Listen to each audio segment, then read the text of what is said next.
Hi there, I'm Andrew Brown. Welcome to Real-Time Music and Sound with Pure Data. In this episode, we're going to be looking at mixing and panning. Mixing in audio is relatively straightforward. What we really need to do is just start with the plus tilde object and pass a couple of audio signals into it, because mixing is really just adding signals together. So let's get some signals. I'm going to start by creating a sawtooth wave.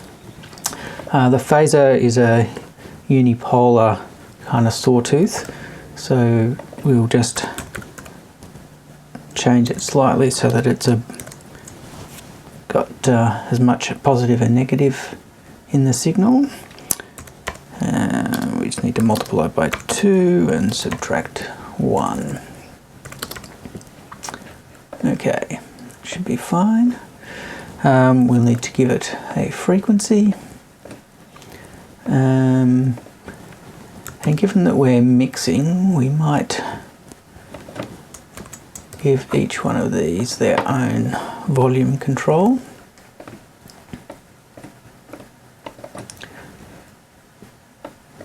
Zero to 1. So then that can go into the plus. The plus can go out to the DAC, like so.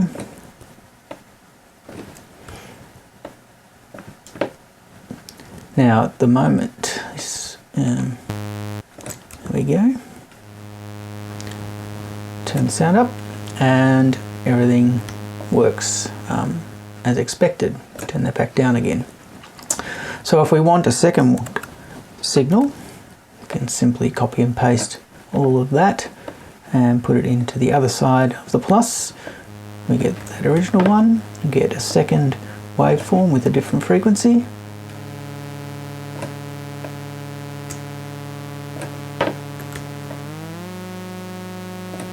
And we have the ability to mix those two sounds together. So that's all fairly straightforward. If we're actually trying to mimic a kind of mixing desk, what we might also want to do is, for example, to add a sort of a master gain down at the bottom here.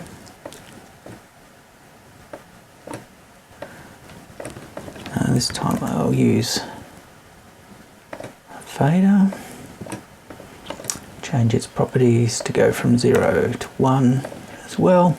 So now we've got the gain on each of our sources and then also our master gain as well,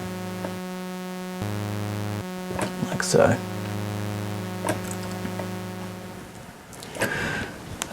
Now, one thing which is worth talking about in relation to these gain controls is that the default for these sliders is to be linear, but you may know that these parameters can also simply can be changed to logarithmic by clicking this box here in the parameters. That's kind of useful, particularly for audio, because as you can hear, it has a much more gentle starting point. I'll just turn this up slightly so we can hear that a little bit more. Maybe you just go with one of them. And so that's sort of a much more gentle volume fader. But we can generalize this principle. I'm going to switch this back to linear for a minute. So here we go. We can generalize that process. If we look at the power function. So the power function takes an argument. If I use a value of 1, let's start with 1. A power of 1 makes no difference. Values need to be between 0 and 1 when going into the power, but they are from this slider. When I do that, you can see that's effectively just the same slope. But if I make that power 2, then we get a slower beginning and it ramps up much more like it was with logarithmic. But the logarithmic one that's built into the properties, this logarithmic parameter, is an even steeper curve than that. It's probably, I think, around about 3.5 seems to give a similar kind of curve.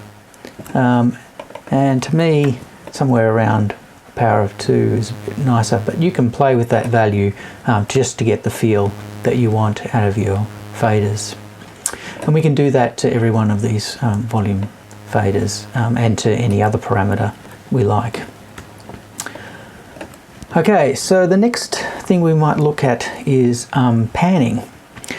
So our DAC has 2 outputs, left and right, but we might want to change the level that's going into each of those so that we can make it appear on one side. We can of course make it appear just on one side by only connecting to one side, but that's not very satisfactory. So what we're going to do is to add even more volume controls.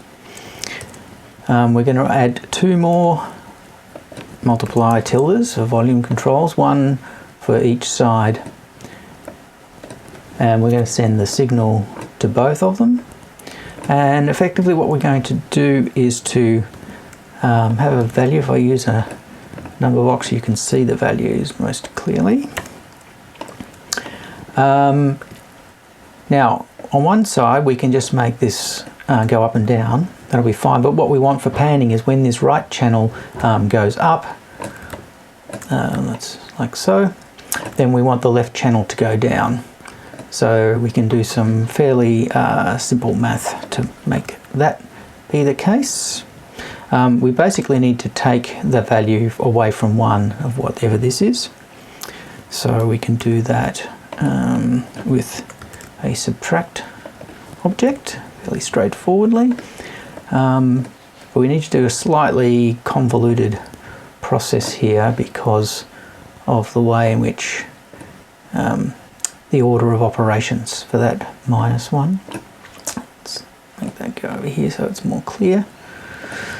So you can see what I'm doing is I'm saying 1 minus the value of this box, and the output of that will go into the volume of our other side, like so. So now if we turn our volume up and set our panning, when we go to one side, when we're in the middle, let's turn it up a little bit more, go to the other side, and then across to the other side. So there's our kind of simple panner.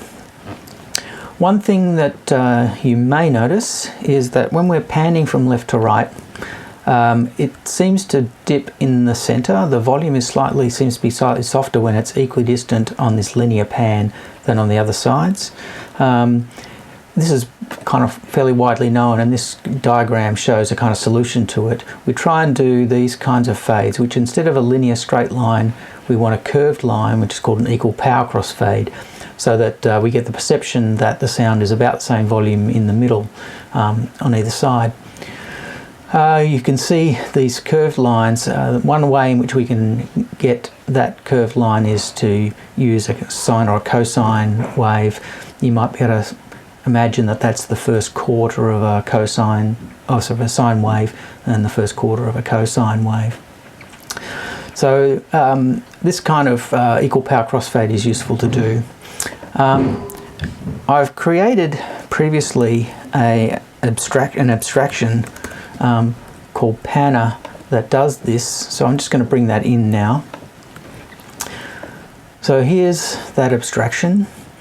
It has an inlet signal that goes to 2 multipliers, just like here, and an inlet control, which is like our left to right fader control. And there's some math here which takes divides it by 4 and just uses the first quarter and the last quarter of a cosine function here to do the 2 crossfades. So if I substitute my linear process for this panner,